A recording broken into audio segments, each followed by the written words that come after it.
기도하겠습니다. 감사하신 하나님, 오늘 저희를 예배로 불러주셨음을 감사드립니다. 이곳에 말씀의 영으로 임하여 주사 전하는 이와 듣는 이들이 한 마음 한 영으로 하나님을 바라보게 하여 주시옵소서. 예수님의 이름으로 기도합니다. 아멘. 오늘 종교개혁 주일입니다. 종교개혁가들이 다양한 시기에 다양하게 활동했지만 특별히 오늘을 종교개혁 주일로 지키는 이유는 1517년 10월 31일 마틴 루터가 95개조 논제를 비텐베르크 성당에 붙인 날이기 때문입니다.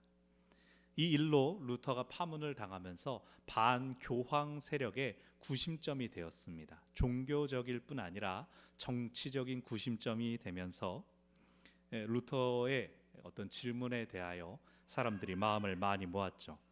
사실 루터가 의도한 것은 이것이 하나님의 법에 맞는지 한번 생각해 봅시다, 토론해 봅시다 였는데, 당시의 교회법은 그런 것들을 언급하는 것조차 불경스러운 일이라고 했습니다.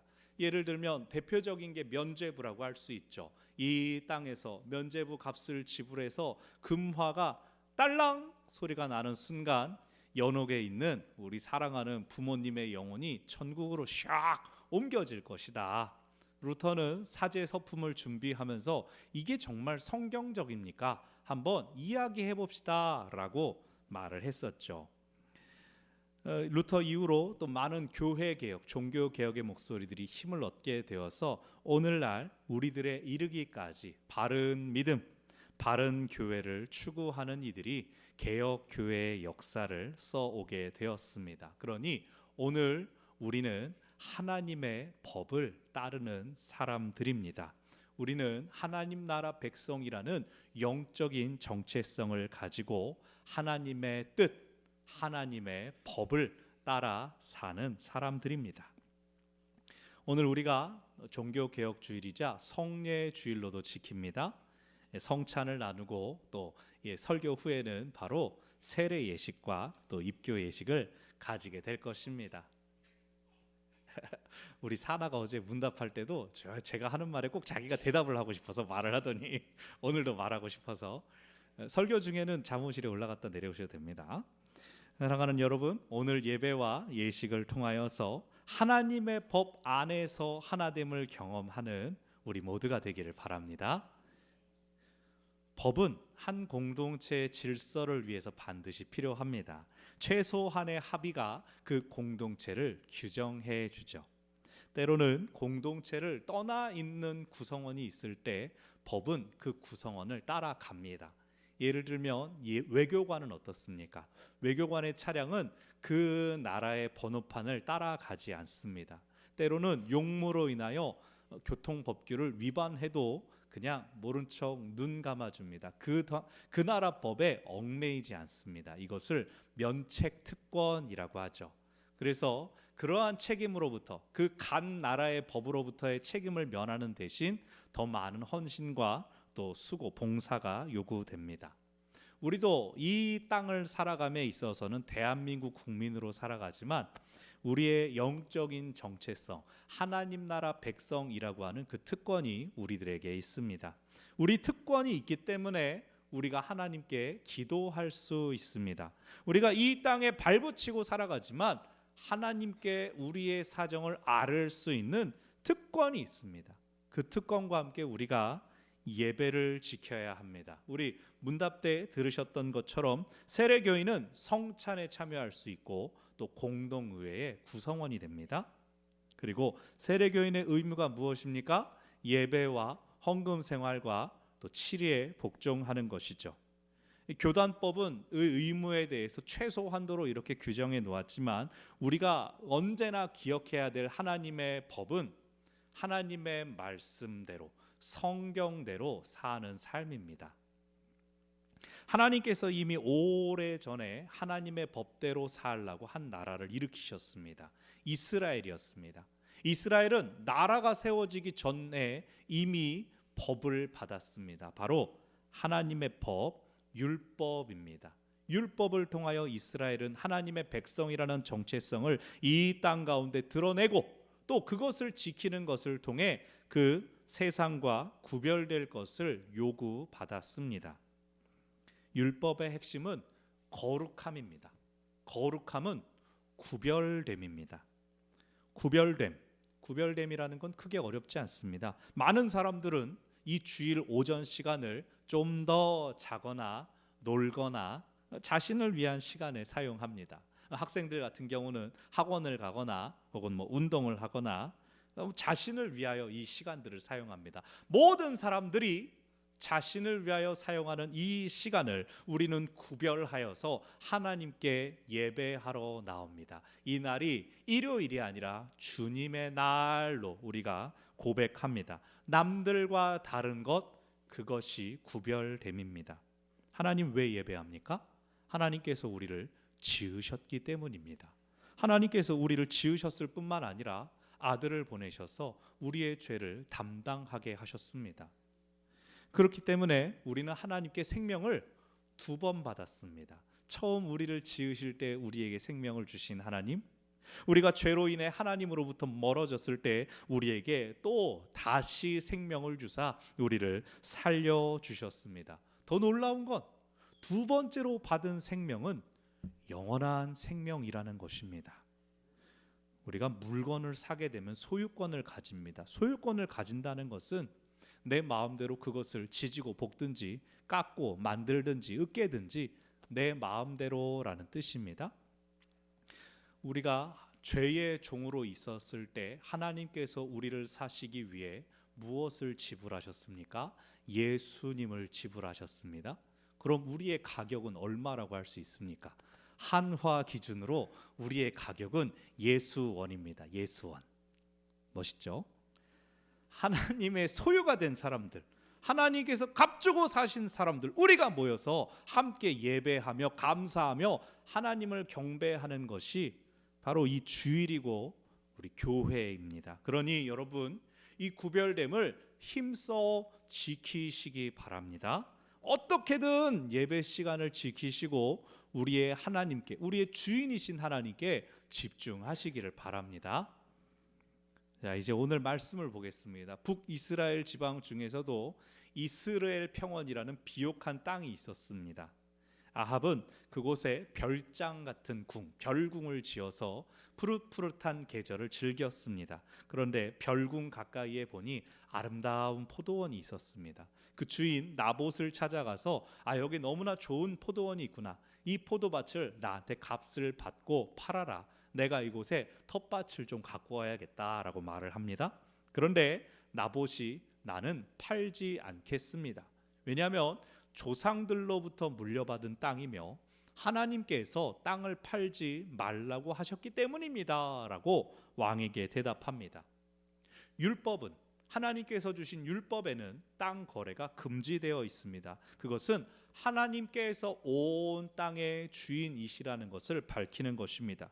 대신 이스라엘 사람들은 지파와 가족별로 분배받은 그 땅을 평생 지키며 대대로 지키며 그 땅에서 먹고 살아라라고 하셨습니다. 그러니까 신앙적인 의미로는 하나님께서 모든 땅의 주인이시다라는 것을 고백하게끔 금지하셨고, 또 실제적으로는 사람들로 하여금 최소한의 생계 유지를 위한 터전을 마련해 주는 것, 적어도 그 땅이 있으면 자신이 농사지어서 먹고 살 수 있게끔 하는 것이 율법에 담겨 있는 정신이었습니다.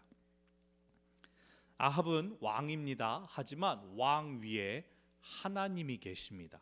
아마도 나봇은 이 앞서서 일어났던 모든 일들을 보았을 것입니다. 하나님의 사람 엘리야가 450명 바알 선지자와 맞서서 예배했을 때 하나님께서 그 기도에 응답하여 주셨습니다. 오랜 기근을 끝내시고 비를 내려 주셨습니다. 아람 군사들이 쳐들어와서 수도 사마리아를 에워싸고 있을 때 하나님께서 2번이나 이스라엘로 승리하게 해 주셨습니다. 아하, 하나님께서 비를 내려 주시는구나. 아하, 하나님께서 기도에 응답하여 주시는구나. 아하, 하나님께서 우리나라를 지켜주시는구나. 이 모든 것들을 경험하고 났을 때에 우리가 하나님의 법을 따라 사는 것이 맞구나. 나봇은 그렇게 생각했을 것입니다.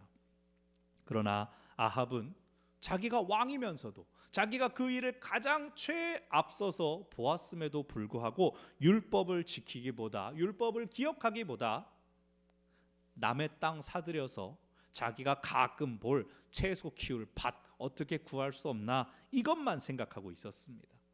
그 땅을 백성이 왕에게 나는 못 팔아요, 그 소리를 듣고 충격을 받고 돌아온 아합은 의기소침해져서 밥도 안 먹고 침대에 누워 벽만 바라보고 있었답니다. 그것을 본 왕비 이세벨이 당신 뭐 하는 거예요? 잔소리를 시작하죠. 근데 이 이세벨은 북이스라엘 사람이 이스라엘 민족이 아닙니다. 이스라엘 북쪽에 있는 시돈이라고 하는 도시국가의 공주였습니다. 그러니까 이방 여인이 들어와서 이 왕이 하고 있는 것을 보니 기가 막히는 겁니다. 왕이 원하는 거면 백성에게 내놓으라고 하면 되지, 그걸 뭐 나한테 돈 주고 팔아 그러고 있다가 안 팔아요 그러니까 벽 보고 밥도 안 먹어, 이게 무슨 왕이냐고. 그래서 이세벨이 말합니다. 당신 왕 맞아요? 당신이 지금 이스라엘 다스리는 왕 맞아요? 그 땅 내가 당신한테 주겠습니다. 그리고 이세벨이 어떻게 합니까? 왕의 이름으로 편지를 쓰고 왕의 도장으로 봉인한 편지를 나봇이 살고 있는 성의 원로, 장로와 귀족들에게 보냅니다. 그 편지의 내용은 나봇이 하나님과 왕을 모독했으니 불량자 두 사람, 말 잘 듣는 건달 두 사람을 세워서 거짓으로 고발하게 하라. 그리고 그 증거로 나봇을 돌로 쳐 죽이라라는 것입니다. 이 이세벨이 사용하는 방법이 뭔지 아십니까? 율법입니다. 레위기 24장을 보면 하나님을 모독하는 자는 돌로 쳐 죽이라라고 하셨습니다. 신명기 17장을 보면 누군가를 벌할 때에 최소 2명의 증인을 세워라라고 했습니다. 이 하나님의 법을 이용해서 죄가 없는 하나님의 법을 지키려고 하는 나봇을 누명씌워 죽이라고 하는 것입니다. 하나님의 법이 불완전합니까? 아니요. 장로와 귀족들을 사주하고 있지 않습니까? 편지를 보내고 있지 않습니까? 자기가 쓴 편지인데 왕의 편지인 척하고 있지 않습니까? 하나님의 법이 주어졌어도 받은 사람이 의지를 가지고 지키지 않으면 소용없다는 겁니다. 아합도 의지가 없어서 하나님의 법을 팽개치고 우상들을 쫓아갔습니다. 왕이 그러니 그 성의 장로와 귀족들도 이 왕비의 불법에 동조합니다. 결국 하나님의 법을 지키려고 했던 나봇만이 불명예스러운 죽임을 당하고 맙니다. 하나님은 엘리야를 아합에게 보내셔서 심판을 경고하십니다. 그때야 아합이 심각성을 깨닫고 회개합니다. 하지만 그의 회개도 그의 후손들에게, 그의 가문에 미칠 심판은 돌이킬 수 없었습니다.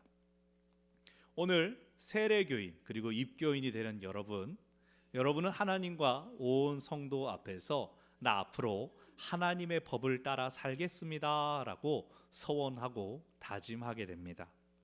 유아 세례는 우리 온 교회가 이 아이가 신앙 안에서 자라나도록 기도하며 양육하겠습니다. 우리가 함께 하나님 앞에 약속하게 됩니다.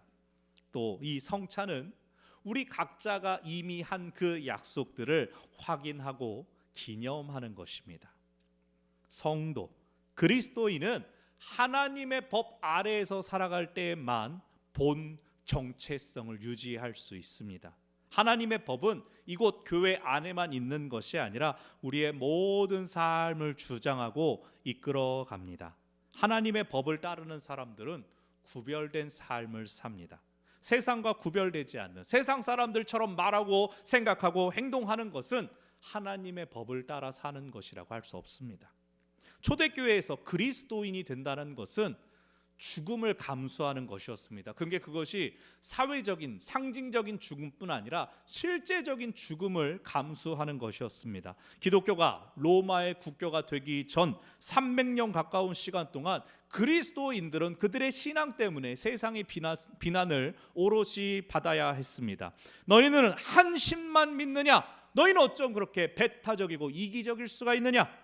너희는 로마의 유흥과 노예 제도를 부정하느냐, 거부하느냐? 너희는 사회의 질서를 무너뜨리는 사람들이다. 너희들 모여서 누구의 살을 먹고 피를 마신다고? 너네들 식인종이냐? 너희들을 잡아 죽여야 이 사회의 질서가 건강하게 유지되겠구나. 너희가 믿고 따른다는 고백하는 그 예수처럼 너희도 희생양이 되어라.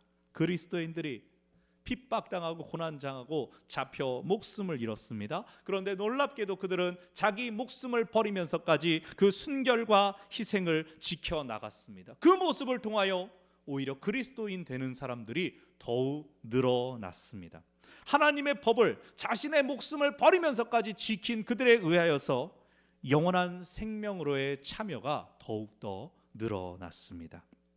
우리는 하나님의 법을 얼마나 소중히 여기고 그것을 위하여 대가를 지불합니까? 우리에게도 사람의 말, 사람의 법이 유혹합니다. 유난스럽게 믿지 마라. 너 혼자만 믿는 줄 아냐? 나중에 더 안정적이 되었을 때, 더 많은 돈과 시간이 생겼을 때 그때 잘 믿으면 된다. 다른 일이 있으면 가끔 예배도 빠지고 헌금도 돈 있을 때 하면 된다. 여러분, 코로나로 인해 우리가 모일 수 없을 때는 예배가 너무 소중하고 간절했습니다. 요즘은 어떻습니까? 예배가 다른 것들보다 덜 귀한 것 되지 않았기를 바랍니다. 언제나 예배, 언제나 하나님이 우리의 최우선 순위에 있기를 바랍니다. 우리 시간의 일부를 하나님께 드리는 것 아까우면 안 됩니다. 어려우면 안 됩니다. 우리는 예수로 값주고 사신 바 된 하나님의 소유이기 때문입니다.